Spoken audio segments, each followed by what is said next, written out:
मनः प्रसादः सौम्यत्वं मौनमात्मविनिग्रहः भावसंशुद्धिरित्येतत् तपो मानसमुच्यते।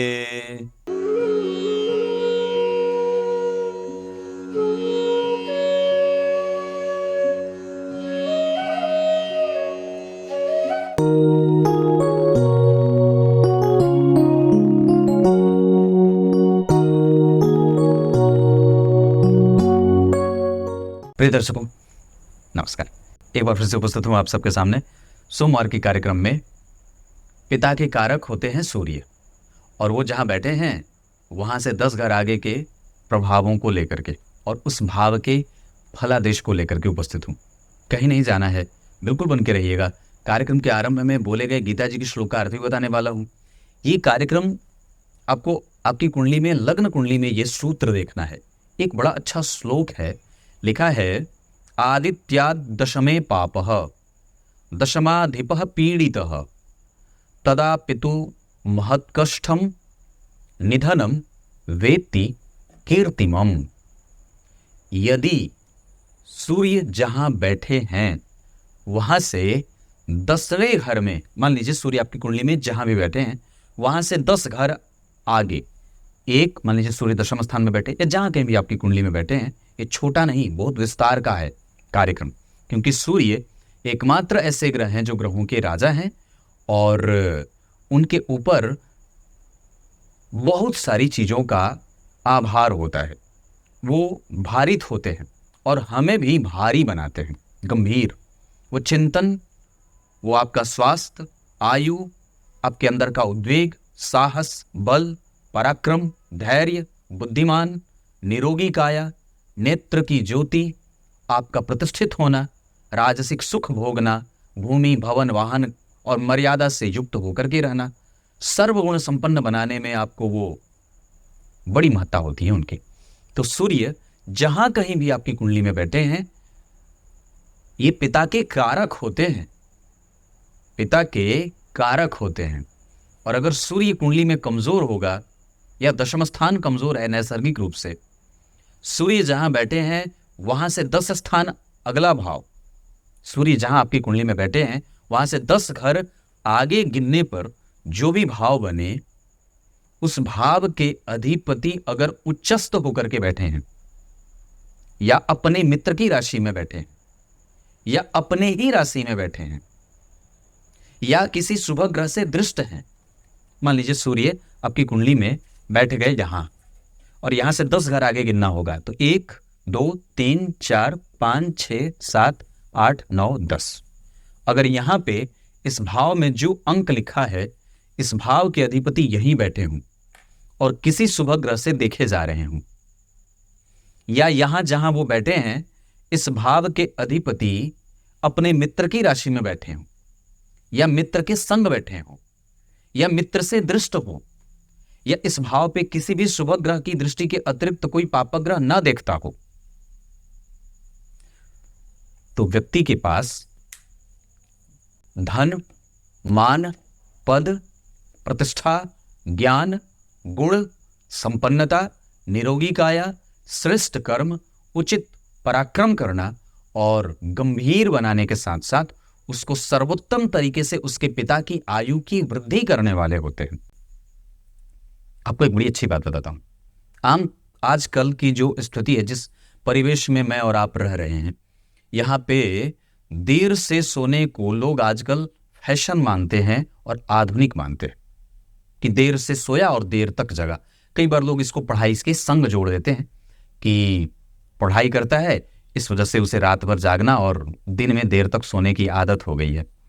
पर इसका सीधा असर, अगर आपका बच्चा रात में देर तक जागता है और सुबह देर तक सोता है, सूर्योदय के बाद तक सोता है, तो इसका सीधा जो असर है भगवान, वो आपके मान मर्यादा पे पड़ता है, पिता के मान मर्यादा पे पड़ता है। वो तो अपना काम, वो अगर वो सफल हो गया तो इसके पीछे आप ये तर्क नहीं दे सकते कि उसने अपने सूर्य को बलवान बना करके या अपने पिता के भाग्य के बल पे या अपने जो है वो भाग्य के बल पे ऐसा उसने अपनी सफलता पाई है। वो गधे की तरह मेहनत कर रहा था, इस वजह से उसे सफलता उसकी मिल गई। वो गधे की तरह मेहनत कर रहा था, इसलिए उसकी सफलता उसे मिल गई। पर उसको मेंटेन करना, आध्यात्मिकता से जुड़ करके रखना, संस्कार से युक्त होकर के जीवन जीना, नैसर्गिक रूप से हमेशा ही मर्यादित होकर के जीवन जीना, अपने पिता का सम्मान और अपमान करने से इस बात को हमेशा ही चेक करते रहना, पिता के मान मर्यादा को बनाए रखने में, अगर आपका बच्चा देर तक सोता और देर तक जागता है, या आप स्वयं भी देर तक सोते और देर तक जागते हैं, तो इसका सीधा असर आपके पिता की आयु, पिता का धन, पिता का वैभव, पिता का सम्मान और समाज में उनकी प्रतिष्ठा, जो उनका आदर है, उस पे पड़ता है। यहां तक कि उनकी आयु भी छत-विछत होती है। यही नहीं, उनका अपना जो धन वैभव है वो भी निरंतर ऋण में जाता रहता है, उनका कार्यक्षेत्र प्रभावित होता है, उनका अपना व्यवसाय नुकसान में जाता है, लक्ष्मीवान बनने में उनको नष्ट होने की स्थिति बनती है, ऋण में जाते हैं, आर्थिक स्वतंत्रता बाधित होती है और रोग के आने के संकेत मिलते हैं। इतना ही नहीं, अगर जो व्यक्ति देर तक सोता और देर तक जागता है तो वो अपने भी आत्माभिमान को कष्ट पहुंचाता है, उसका स्वाभिमान रौंद दिया जाता है, किसी के यहां चाकरी करते देखा जाता है, वो स्वतंत्र नहीं हो पाता, उसके निर्णय गलत होते हैं और उसे जीवन भर मेहनत करके ही गुजर बसर करना पड़ता है। उसकी आत्मा कलुषित, कुंठा से ग्रसित और किसी के द्वारा प्रताड़ित होती हुई देखी जाती है। उसका स्वयं का प्रभाव कमजोर कमजोर और कमजोर होता रहता है। सूर्य एकमात्र ऐसे ग्रह हैं जो व्यक्ति को नैसर्गिक रूप से यशोवान, कीर्तिमान, धनवान, पुत्रवान, वैभव से संपन्न, सुख सागर में गोते लगाने वाला बना देते हैं। ये एकमात्र ऐसे ग्रह हैं जो अगर कमजोर हो जाते हैं तो नेत्र की ज्योति ही नहीं, शरीर की रोग प्रतिरोधक क्षमता भी बाधित होती है। आपके पाचन तंत्र से लेकर के मानसिक विकलता और कई प्रकार की हड्डियों की बीमारी, आपका ऊर्जस्वित बना रहना, हमेशा ही श्रेष्ठ विचार रखना, उत्तमोत्तम पराक्रम को करना, राजा राम के गुणों से युक्त होना, सब कमजोर हो जाता है। आपकी कुंडली में भगवान सूर्य साक्षात भगवान राम के रूप में हमारी कुंडली में उपस्थित होते हैं। मैंने ये बात पहले भी बहुत बार कही है। और जिस व्यक्ति की कुंडली में, जिसने अपनी कुंडली में सूर्य को बलवान नहीं बनाया, वो नैसर्गिक रूप से उसके अंदर मोरालिटी कमजोर हो जाती है, उसका नैतिक पतन होने लगता है और वो कई बार सामाजिकता से हट करके एकाकी हो जाता है। एकाकी हो बहुत अच्छी बात है, पर साधु नहीं होता, असाधुता को प्राप्त करता है। ये एकमात्र ऐसे ग्रह हैं जिनकी पूजा साक्षात कितने राजा महाराजाओं ने हमेशा ही की है और अपने मस्तक पे उनके चरणों की धूल को रखा है। ये साक्षात नारायण के स्वरूप हैं। ये एकमात्र ऐसे देव हैं जो ब्रह्मा के रूप में भी विराजमान हैं, विष्णु के रूप में भी विराजमान हैं और स्वयं प्रकृति के संहारक स्वयं भगवान शिव के रूप में भी विराजमान हैं। रुद्रावतार जब धारण करें तो सृष्टि का प्रलय कर दें, जब विष्णु के अवतार में बने तो सृष्टि के संहारक नहीं संचालक बन जाएं, और जब ब्रह्मा के रूप में उपस्थित हो तो सृष्टि के निर्माण के कारक बन जाते हैं। अगर इनकी कुंडली में उपस्थिति आप जब देखेंगे तो दशम स्थान से जब इनका संबंध बन जाए तो व्यक्ति को राजसिक बना देते हैं। लग्न में बैठे तो व्यक्ति को थोड़े रोगी परंतु उत्साही बना देते हैं। धन भाव में बैठेंगे तो थोड़ी बहुत धन की चिंता देते हैं, पर व्यग्रता। लेकिन एक बात है कि उसके मुख के जो नयन नक्श होते हैं, उसका चेहरा बड़ा ही सुंदर होता है। पराक्रमी बना दे पराक्रम भाव में बैठे तो एकदम कम्युनिकेटिव, इतना बढ़िया कि अपनी बात आसानी से किसी के सामने रखने में उसको कोई झिझक नहीं होती। प्रधानमंत्री भी सामने होंगे तो यूं बोल के चला जाएगा। चतुर्थ स्थान में घर में बाहर से देखने पे बड़ा अच्छा लगेगा, पर जैसे जैसे आप उस घर के निकट जाएंगे तो पता चलेगा कि नहीं, कुछ तो गड़बड़ है। मतलब घर का वातावरण प्रभावित है किसी नकारात्मकता से या किसी भी क्रूरता से।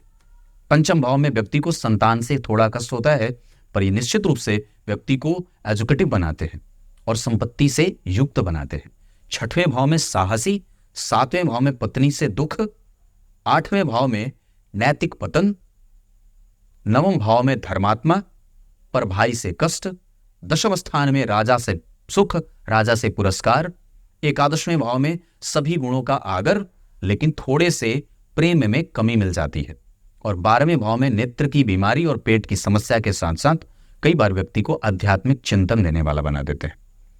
अब इस पे अलग अलग कार्यक्रम लोग बनाते हैं, मैं भी बनाऊंगा, पर यह बात है आपको अपनी कुंडली में भगवान सूर्य को निश्चित रूप से पूजित करने की आवश्यकता है। हमेशा उनको ठीक करने के लिए ना आपको अलग से कुछ अलग पहाड़ चढ़ने की कोई आवश्यकता नहीं है।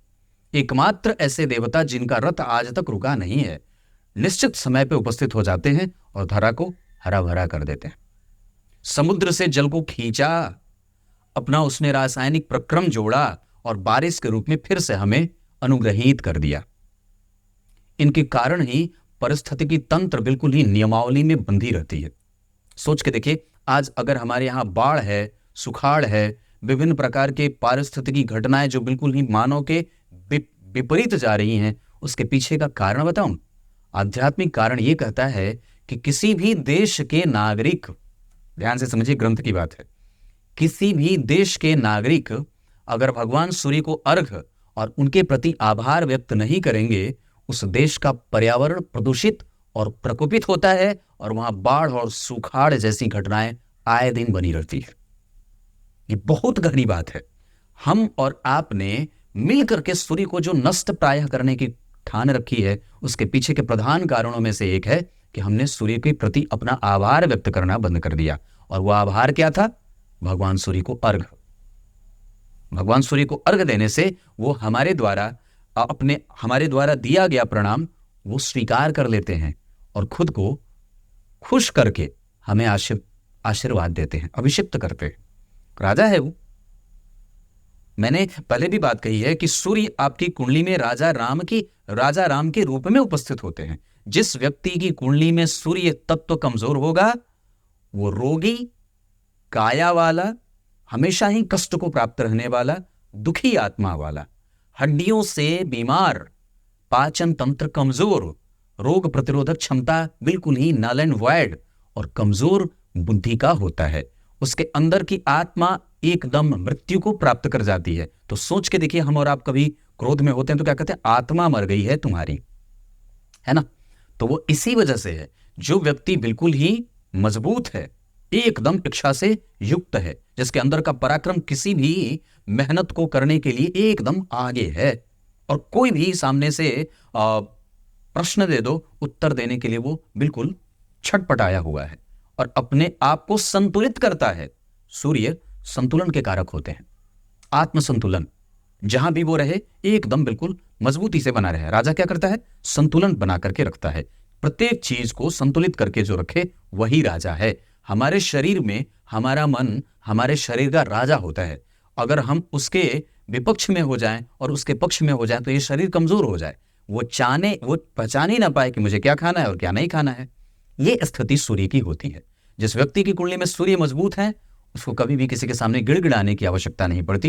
वो स्वयं को किसी भी विपरीत परिस्थिति से निकाल करके उच्चस्थ सिंहासन पे अपने आप को बिठा लेता है। आप अपनी कुंडली में सूर्य को ठीक करिए, सच्ची बात है, सूर्य को ठीक करिए। और सूर्य को ठीक करने से आपके पिता ठीक होंगे, सूर्य को ठीक करने से आपके राजा को शक्ति मिलती है, आपके आत्मबल को शक्ति मिलती है और आपके वैचारिक बोधत्व को बल मिलता है।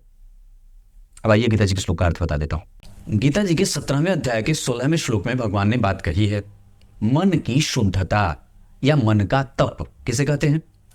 एकदम किसी भी दुर्भावना से ग्रसित ना होना, श्रेष्ठ विचारों से ओतप्रोत रहना, भगवान की भक्ति, मंत्रों का जप, बड़े लोगों का आदर, श्रेष्ठ भावों से लबालब भरे रहना, और जो मन करे उसको निग्रहित करना, इंद्रियों पे वश करना और रखना, दम दम दम दम होता ना, श्रेष्ठ बनने की कोशिश, हमेशा ही अच्छा बनना, ये मन संबंधी तप कहे जाते हैं।